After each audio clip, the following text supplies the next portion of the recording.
राधे राधे दोस्तों। आज हम सुनेंगे एक ऐसी कथा। कलयुग के सबसे बड़े भक्त ने अपनी आंखें ही शिव जी को चढ़ा दी। जानिए 8वीं शताब्दी के आसपास जन्मे एक ऐसे शिव भक्त की कहानी जिससे महादेव का रिश्ता बहुत ही अद्भुत था। भगवान और भक्त से जुड़ी कुछ कहानियां धार्मिक नहीं मार्मिक भी होती हैं। उन्हें पूजा करने की विधि पता नहीं होती है और भगवान शिव ने अपने इस भक्त की परीक्षा लेने के ठानी थी।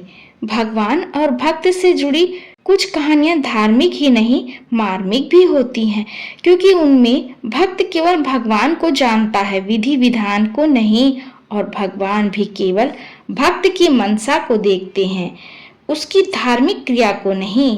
भक्त के मन की मनसा केवल भगवान ही समझ सकते हैं, और मनसा अगर शुद्ध हो तो भक्ति कैसे की गई है भगवान को इससे कोई फर्क नहीं पड़ता।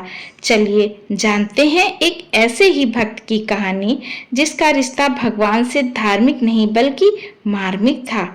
उन्हें पूजा करने की विधि पता नहीं थी।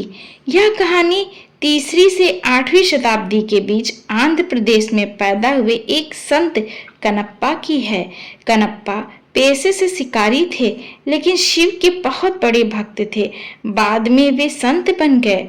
कनप्पा कालहस्तीश्वरा मंदिर में वायुलिंग की पूजा करते थे। ये मंदिर उन्हें शिकार के दौरान मिला था। कनप्पा के मन में भगवान शिव को लेकर श्रद्धा तो थी, लेकिन उन्हें पूजा करने की विधि पता नहीं थी। माना जाता है कि वह पास की स्वर्णमुखी नदी में मुंह से पानी भरकर लाते थे और उसे शिवलिंग पर चढ़ा देते थे। शिकार करके जो मांस लाते थे उसका एक हिस्सा शिव जी को भी अर्पित कर देते थे। भगवान शिव ने अपने इस भक्त की परीक्षा लेने की ठानी थी। दिन में अचानक से भूकंप का झटका और ऐसा लगा कि जैसे छत गिर जाएगी। मंदिर में मौजूद बाकी लोग अपनी जान बचाकर भाग निकले, लेकिन शिवलिंग को बचाने के लिए अपने शरीर से उसे पूरी तरह ढक लिया। कनप्पा ने शिवलिंग पर 3 आंखें बनी हुई थी। कनप्पा ने देखा कि शिवलिंग पर बनी एक आंख से रक्त आंसू एक साथ निकल रहे हैं। उन्हें लगा कि भूकंप के झटके से शिव जी की एक आंख घायल हो गई है। कनप्पा ने एक पल भी विचार नहीं किया और फौरन अपनी एक आंख अपने एक तीर से निकालकर शिवलिंग की आंख पर लगा दी।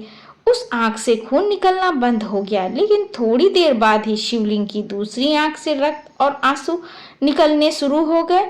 कनप्पा जैसे ही अपनी दूसरी आंख निकालने लगे, उनके दिमाग में यह ख्याल आया कि जब वे अपनी दूसरी आंख भी निकाल लेंगे तो बिल्कुल अंधे हो जाएंगे। ऐसे में वह दूसरी आंख को शिवलिंग में सही जगह कैसे लगाएंगे, इसलिए उन्हें एक उपाय सूझा। ये दोनों हाथ व्यस्त थे, इसलिए उन्होंने अपना एक पैर उठाया और पैर का अंगूठा ठीक उस आंख के पास लगा दिया जहां उन्हें दूसरी आंख लगानी थी। अपने भक्त की यह निश्चल भक्ति देख भगवान शिव प्रकट हुए और उन्होंने अपने भक्त की आंखें एकदम ठीक कर दी। तो दोस्तों, यह थी कथा कनप्पा भक्त की। अगर कथा अच्छी लगी हो तो लाइक करिएगा। मिलते हैं मेरे अगले वीडियो में, तब तक के लिए राधे राधे।